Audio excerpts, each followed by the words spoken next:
Hey there, welcome to another Path of Exile guide, this time with the Freezing Pulse Elementalist. Freezing Pulse is actually one of the oldest skills in the game, and while it was never a weak spell, it has also been buffed several times in the past. Along with the Elementalist Ascendancy buffs, this pair is currently in a really good place but tends to fly under the radar. That however is great news, as skills and builds that are solid but never top the charts tend to avoid nerfs more often than not. As usual, I'm rating the build on 5 different categories: defense, mapping and clearing speed, bossing and single target damage, cost and viability as a league starter. With baked in infinite pierce plus an easy and cheap way of stacking extra projectiles for more coverage, clearing feels really damn nice, coming very close to that of arc builds. Add a very simple playstyle as well as being able to run literally all map modes, and you've got a pretty strong farmer, especially good for beginners. When it comes to defenses, while there's nothing spectacular going on here, you won't be the regular squishy mage you might imagine either. First off, you are a ranged character that freezes pretty much everything except tougher bosses, and needless to say, frozen enemies don't deal any damage. Freezing also has the secondary benefit of shattering corpses, which prevents a lot of on-death effects like Porcupine's explosions. Thanks to your Ascendancy, you get elemental element immunity, so stuff like chills, freezes, shock, ignite will not affect you. The Ascendancy will also provide immunity to reflected damage and a beefy 3000 plus elemental damage absorption shield that stacks with other guard skills such as Steel Skin. Add nearly 1k life per second regen, decent physical damage reduction, life leech, even almost capped chaos resistance, and you end up more resilient than you'd expect. Now do keep in mind you are still not some sort of juggernaut, and good positioning, kiting and awareness of your surroundings will often make the difference between surviving and a trip to your hideout without using a portal scroll. But no matter what, you will die, and that's absolutely normal and fine if you're not playing hardcore. The build also shines as a league starter, with Freezing Pulse being a level 1 skill and the only truly mandatory uniques, the first no jewels, being offered as a quest reward in Act 5. Most of your early damage will come from gem levels, and any one-handed weapon with some spell, cold or elemental damage or some cast speed will easily carry you through the campaign. This is also the case later in the game, as you can easily farm the lower Atlas tiers with self-found rare items to get the ball rolling and steadily upgrade your gear as you generate more currency. Even when it comes to pimping out your character in best in slot items, cluster jewels will likely be the gear that makes up the bulk of the cost. However, I've added non-cluster and single cluster passive tree variants in the POB, so you can work your way through these step by step as you get more currency. Now, as always, if you have any questions about the build or PoE in general, drop by my stream on Twitch at twitch.tv/navandis, the link is in the video description and pinned comment. As usual, the guide is divided into 7 main sections: build overview, passive tree and leveling, Ascendancy, Pantheon, gems and links, gear, flasks and jewels, and finally pros and cons. That being said, let's start with a build overview. By default, Freezing Pulse fires one projectile which deals cold damage and pierces all targets, but with 2 first no unique jewels, the number of projectiles is increased to 5. This jewel is usually very cheap since it's a pretty common unique, and you can also get it as a reward from the quest Death to Purity in Act 5. We then add the really interesting pinpoint support. Its first benefit is 3 extra projectiles, pretty similar to something like lesser multiple projectiles. However, as you keep casting Freezing Pulse, you start gaining a stacking buff called Intensity. Each intensity stack dramatically increases your damage but also removes 1 max projectile. By default, the max number of intensity stacks is 3, but it goes up to 4 after picking up the very aptly named Intensity notable passive from the tree. However, when moving or using a skill such as Flame Dash, you'll start losing intensity stacks. Now, in practice, this means you'll consistently have extra projectiles while mapping and running any content that requires a lot of movement, but once you focus on a target and spam your Freezing Pulse, you stack up intensity and gain a lot of extra damage. With this support, you basically alternate between clearing and single target setups dynamically without having to swap any gems. On top of that, Freezing Pulse deals more damage and has a higher chance to freeze targets that are closer to you. When combining this with the intensity mechanic, you end up with a high risk, high reward playstyle where your own mechanical skills actually do make a difference. The build is also sporting 4 different golems, 5 even if you manage to get the best in slot unique jewel, the Anima Stone. These minions are an absolute huge part of the build, and almost half of your entire DPS will come from them. However, it's not about the damage they deal themselves, as that's actually irrelevant for this build, but rather the buffs they provide and the passives granting damage bonuses for each summoned golem. And it's not just damage, but also a lot of life regen, physical damage reduction and elemental ailment immunity. Now, I know you didn't sign up for a minion build here, but you can genuinely think of your golems as being just a bunch of auras, because that's what they are in this build thanks to the Liege of the Primordial Ascendancy passive. If your golems die, they are automatically revived 4 seconds later, no questions asked, money back guaranteed. After you summon them the first time, you can pretty much forget they exist. Overall, the build is really simple to play and doesn't have any complex gimmicks. Make sure your auras are active and your golems are summoned. Use your super long range to kill enemies from afar and kite around with almost instant flame dash mobility skill. Most of the times even that won't be necessary, as you can reliably freeze or at the very least chill enemies to almost a standstill. Against bosses and other tough single targets, stand your ground as long as it's safe to do so and stack up intensity. Throw in an Arcanist brand that will cast several other spells which severely weaken the enemies. Rinse and repeat. I'll go over all the gem setups and their purpose a bit later in the guide, but for now let's talk about the passive tree and leveling. You start off as a witch and you get Freezing Pulse from the very first quest you complete, so it makes sense to use that right away. And not just because it's your main skill, but Freezing Pulse is actually also one of the best leveling spells in the game. You'll find various leveling setups in the POB guide under the skills tab. As for the passive tree itself, you can choose between 3 different variants: no cluster, single cluster and dual cluster jewels options, and you can find them in the POB guide under the tree tab dropdown. The non-cluster jewel option has somewhat lower DPS, the single cluster one offers a good balance between offense and defense, and the dual cluster pushes DPS and utility the furthest, but sacrifices a bit of life. Evidently, the cluster jewels variants will be more expensive since, items cost currency, and cluster jewels are pieces of gear just like any other you're wearing. So start off with the non-cluster jewels option and upgrade when or if you can afford it. This build is a cold spellcaster, so the bonuses you get from the passive tree will reflect that. Cast speed, cold damage, spell damage, elemental damage. Frostwalker, Snowforge, Nimbleness or Light of Divinity are prime examples of that. It's also very easy to go crit with this build, so grabbing passives like Annihilation, Throat Seeker or Arcane Potency will get you very close to 100% crit chance. And since you are relying quite a bit on golems, picking up Golem Commander is really a no-brainer, allowing you to summon an additional one and increasing the effects of their buffs. The rest of the passives are a mix of life, mana and mana regen, as well as block chance along with a few jewel sockets. Now, earlier in the build overview section I've mentioned the first no unique jewels, and you should place them in the sockets I've indicated here. Yes, there is enough int in the radius. No, you don't need to actually take passives accumulating 40 int, it's enough for those attributes to exist in the radius. In the Cluster Jewels version of the passive tree, I recommend using a large ring Thread of Hope unique jewel. This will allow you to grab Breath of Rime, Heart of Ice and Snowforge passives without actually pathing to them. And speaking of cluster jewels, on large ones, the most important passives you're looking for are Disorienting Display and Doriani's Lesson for blinding enemies and Life Leech. Now, unfortunately you can't have both these passives on the same cluster jewel, so you can only get them if you're going with a double cluster version of the tree. If you have a single large cluster, then the priority is Disorienting Display. The other two passives on the large cluster jewels can be any combination of Blanketed Snow, Inspired Oppression, Blast Freeze, Prismatic Heart or Vengeful Commander. On the medium cluster jewels, one of them must have Cold Conduction to ensure every chilled enemy is also shocked, taking increased damage and enabling various against shocked enemies effects. The second passive alongside Cold Conduction should be either Eye of the Storm, Blast Freeze or Inspired Oppression. The rest of the medium cluster jewels should ideally stack Pressure Points and Quick Getaway for massive bonuses to Crit Chance, Crit Multiplier and Cast Speed. You can find trade links for all the cluster jewels in the notes tab of the POB guide. As for the bandits, the optimal choice for this build is to help Alira and get a critical strike multiplier, all resistances and mana regen bonuses. Not only will these bonuses make leveling up much faster, but also help with endgame gearing and sustain. Okay, so that's about it for the passive tree and leveling. Now let's get into the finer details, starting with the Ascendancy. While you can play Freezing Pulse with other Ascendancy classes such as Occultist, Assassin, Inquisitor, I chose Elementalist for this build as it comes with a whole bunch of useful tools and most of the passives provide both defensive and offensive bonuses. After completing your first labyrinth, grab Liege of the Primordial. This will allow you to summon one extra golem, it increases your damage for each active golem, and if any of them dies, this passive will automatically resummon them 4 seconds later.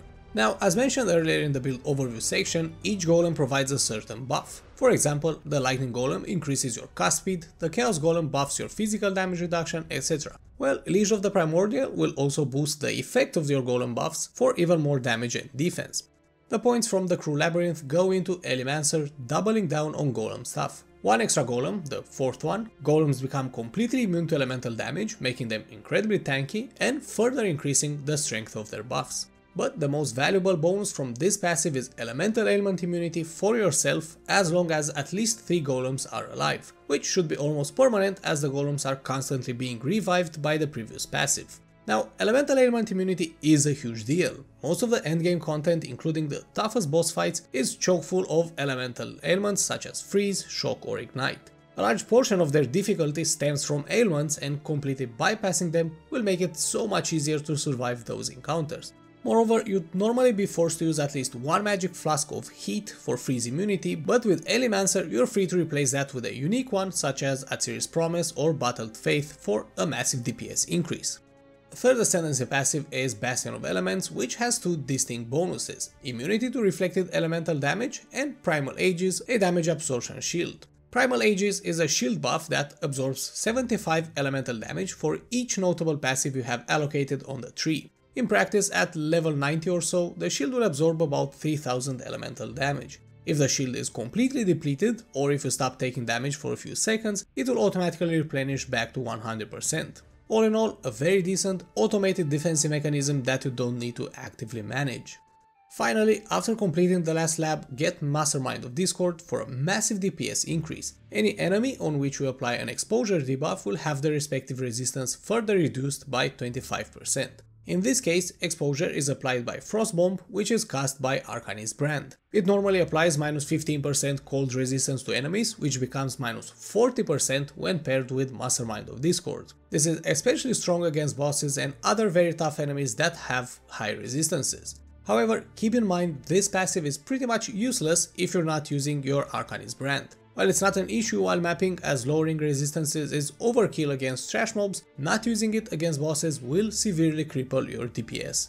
If you want a more reliable and decent DPS increase across the board, then go with Shaper of Storms instead. You will lose about 10% of your total damage output, but it's not dependent on any external factors. With the Ascendancy out of the way, we can take a quick look at the Pantheon choices. Generally speaking, Pantheon choices are situational and there isn't a best pair that will outperform all others in any scenario. However, there are certain options that complement specific builds quite well in a wide range of situations. So for this particular case, here are my recommendations. For the Major God, Soul of Lunaris. It offers great defensive bonuses against physical damage, and that is still one of the few remaining weaknesses for the build. A bit of extra dodge and evasion will also help reduce the overall incoming damage. Against bosses, you can swap for Soul of Solaris, whose defensive bonuses are tailored for fights with a single target where you get hit more rarely but harder. As for the Minor God, Soul of Tukohama is a great option since you'll be stationary for a few seconds every time when stacking up intensity. Some extra physical damage reduction and life regen to help you stand your ground is more than welcome. Having covered the Pantheon choices, we can now focus on one of the most important aspects of any build: gems and links.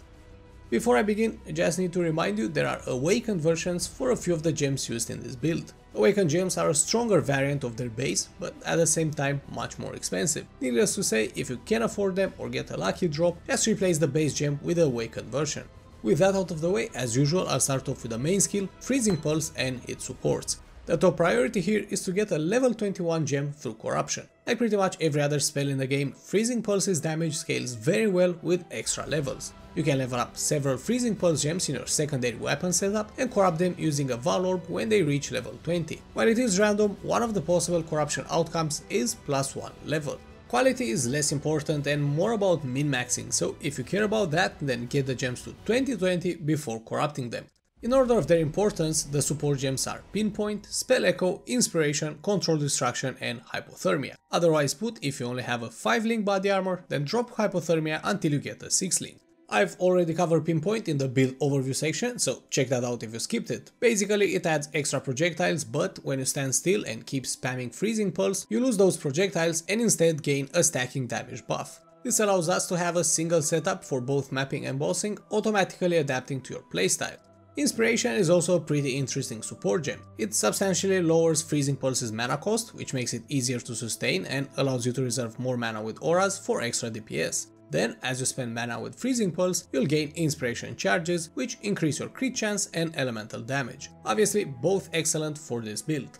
The next gem setup is made out of 4 golems. These are, in order of their importance, Lightning, Chaos, Stone and Ice. By default you can only summon one of these dudes, but with the Golem Commander passive from the tree and your Ascendancy, that cap is increased to 4. The damage the golems themselves are dealing is irrelevant, they exist strictly to buff you and enable all the bonuses I mentioned in the Ascendancy section. The Lightning Boy increases your cast speed, Chaos buffs your physical damage reduction, Stone gives life regen and the Ice Golem increases your critical strike chance.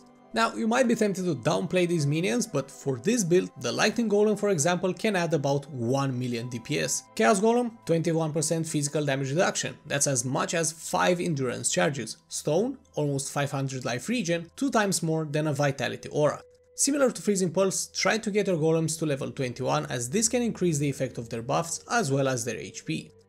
Then you have Arcanist Brand linked with Frostbomb, Cold Snap and Bone Chill. Arcanist Brand creates a sort of magical rune which attaches to enemies and periodically casts any linked spells, in this case Frostbomb and Cold Snap. Frostbomb places an orb that releases pulses which reduce life and energy shield regeneration, along with applying cold exposure. In turn, exposure reduces enemies' cold resistance, further buffed by the Mastermind of Discord Ascendancy passive. Cold Snap creates a patch of chilled ground that has a 25% chance to grant a frenzy charge when you kill an enemy within that area. In turn, frenzy charges significantly increase your cast speed and damage. While you won't necessarily have a 100% uptime for frenzy charges from the skill, it does actually work pretty well in crowded maps and fixed combat scenarios like ultimatums or rituals. In addition, you can actually use a Val Cold Snap gem, with a regular Cold Snap being cast by Arcanist Brand and a separate Val Cold Snap spell used manually. This will allow you to get frenzy charges even in boss fights that have no adds.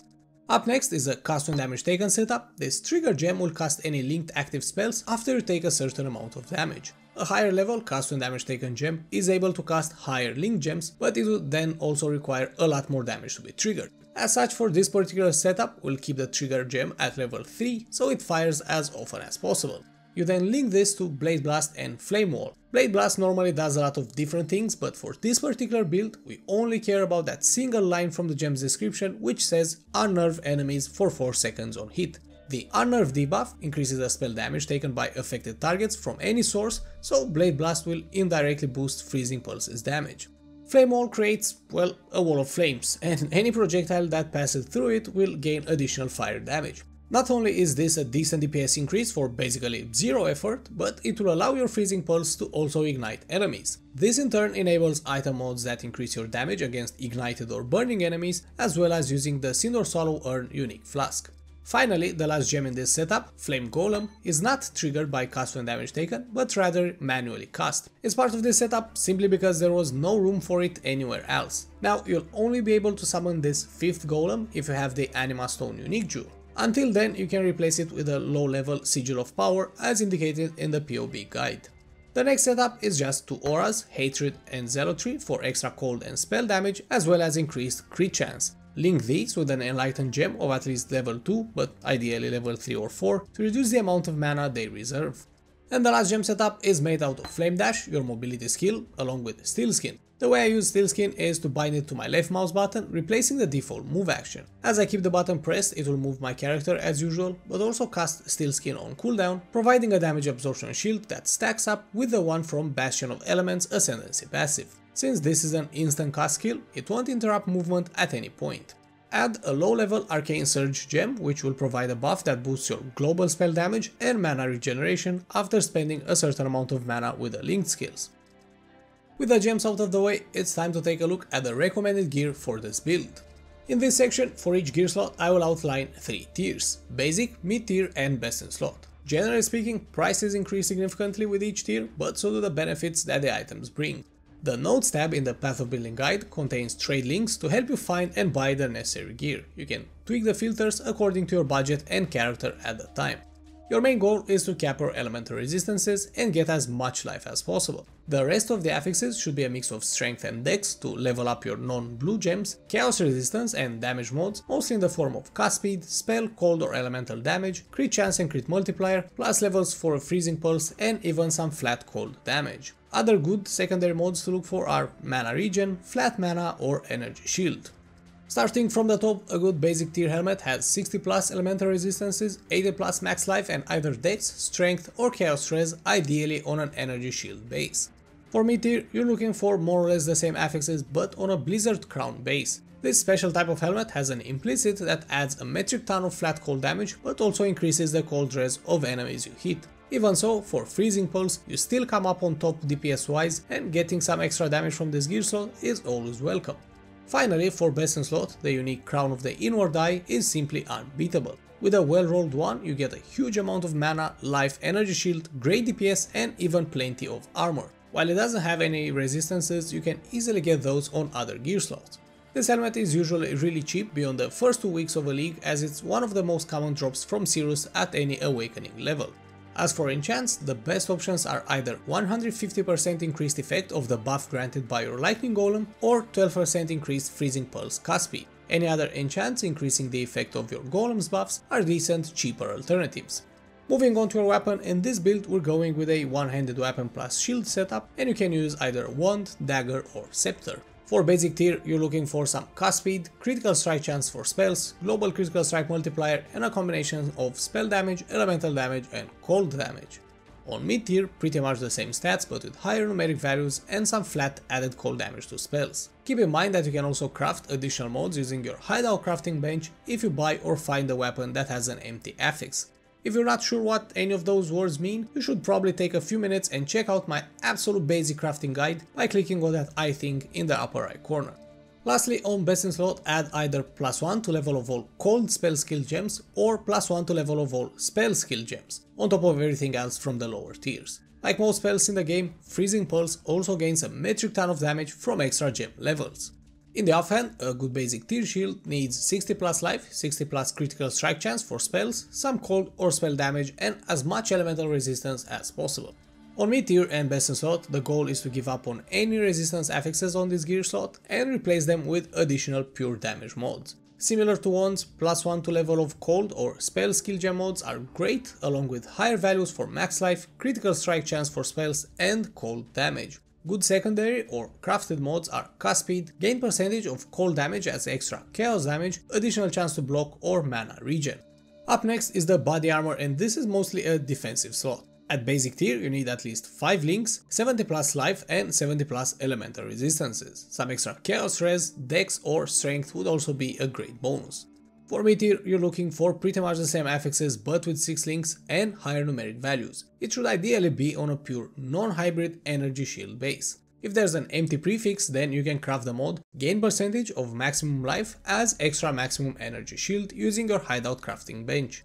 Finally, for best in slot, an ideal one should have 90 plus life, some resistances and the hunter or shaper specific suffix plus percentage to spell critical strike chance. While that 1% or so crit might seem like a tiny number, in reality it has a huge impact. That's actually base crit chance, which is added to Freezing Pulse's base crit chance, and the resulting value gets multiplied by all those percentage increased critical strike chance passives and affixes on your other gear pieces. Armors with that mod are always crafted, so they'll be really expensive early in the league, but steadily drop in price as we approach mid-league. This is why initially you should look for one without any resistances or very low rolls, and afterwards upgrade as the prices go down. Moving on to gloves, on basic and mid-tier ones look for 70 plus life and elemental resistances along with some dex, strength or chaos res. For best in slot, sacrifice as much resistance or attributes as you can afford and stack up any combination of these damage mods. Most can be rolled only on influenced items and the others are found in Alva's Temple or other sources that drop incursion items. An empty suffix will give you the flexibility to patch up any resistance holes or craft the hybrid global critical strike chance plus elemental damage. Boots are mainly a defensive slot where your goal is to stack up as much resistance and attributes as possible. Basic and mid-tier ones should have at least 25% movement speed, 70 plus life and resistances, along with some dex or strength if you haven't gotten enough for your off-color gems. As for best in slot, you're looking for more or less the same mods but better rolls, so 30% movement speed, 90 plus life, 90 plus total resistances. If some of that is chaos res, then it's even better. Up next is your belt slot, and for basic and mid tier it should have about 80 plus life, 70 plus elemental resistances and some strength if you still need some for your red gems. Energy shield, flat mana, chaos resistance, a few hundred armor or flask related affixes are great secondary mods on this gear slot. For best in slot, replace the base with a Stygian Vice for the extra jewel socket. Also, if your elemental resistances are already capped, then look for some chaos resistance instead. The Amulet is a versatile slot in this build and it should be used to squeeze out as much damage as possible while having just enough resistances to be capped. On basic amulets, look for a good amount of life, elemental resistance and either some cast speed, cold or spell damage. Ideally on a Citrin or Onyx base, so you can squeeze out some extra dex and strength from the implicit. You'll need quite a bit of both and this is a good place to get these attributes. Mid-tier and best in slot ones have more or less similar affixes but add some crit multiplier, cast speed, global critical strike chance or elemental resistance penetration. If you can also get either +1 to level of all intelligence skill gems or +1 to level of all cold skill gems, your damage will skyrocket. Amulets can also be anointed using oils dropped from blight encounters to add a notable passive to them without changing the item in any other way. For this particular build, the best option is Constitution for a huge amount of extra life. While it is quite expensive, requiring 2 golden and 1 silver oil, the 300 plus HP will make a really big difference in your survivability. A much cheaper but still very strong defensive option is Inexorable, providing a very large amount of armor, a chance to gain an endurance charge when you're hit, as well as extra life regen. Heartseeker is a very good pure DPS option, however I'd recommend sticking with a defensive annoyance. You need those more than you need extra damage. With rings, it's the same story as with the amulet, squeeze out as much DPS as possible while using just enough affixes for capping your resistances. However, there are considerably fewer DPS mods on rings than on amulets, so you'll want to stack more resistances here. On basic ones, look for 40 plus maximum life, elemental and chaos res, increased cold damage or global critical strike chance along with some strength or dex. Good secondary mods here are mana regen, flat mana and energy shield. Mid-tier ones should have pretty much the same affixes, just higher numeric values as well as some additional crit multiplier, flat cold damage added to spells or cast speed.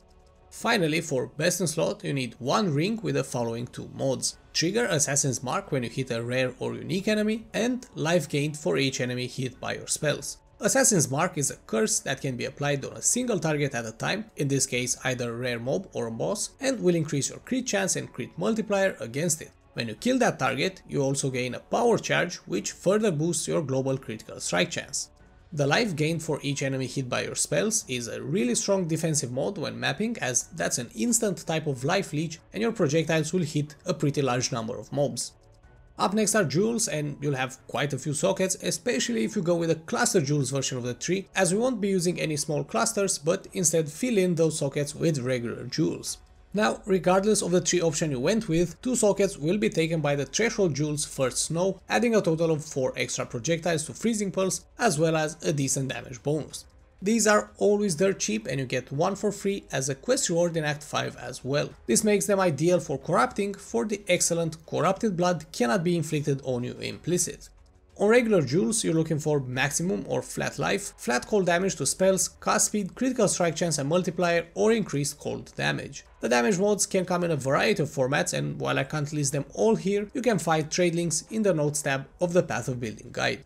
Then there are 2 best in slot unique jewels which, while not mandatory or required, will definitely add a lot of extra damage. First, there's the Anima Stone, which will allow you to summon a 5th golem, the Flame one, and further increase the damage provided by Liege of the Primordial passive.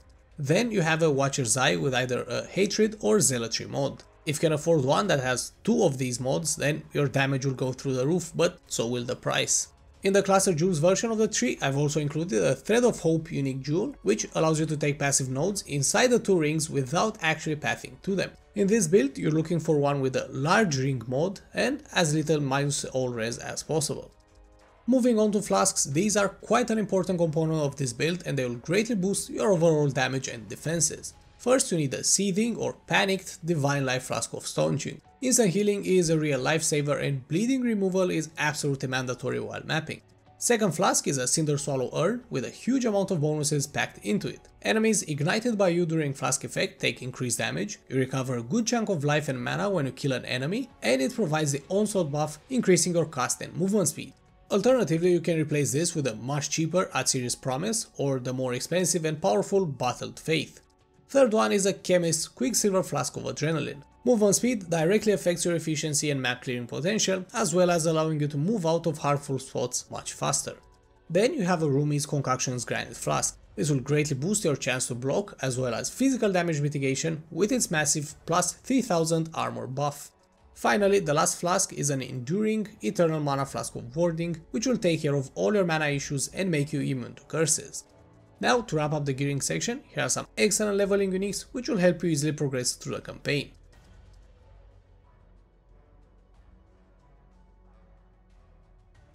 With the gearing out of the way, it is time to take a final look at the pros and cons of the build so you can better understand if it's what you're looking for.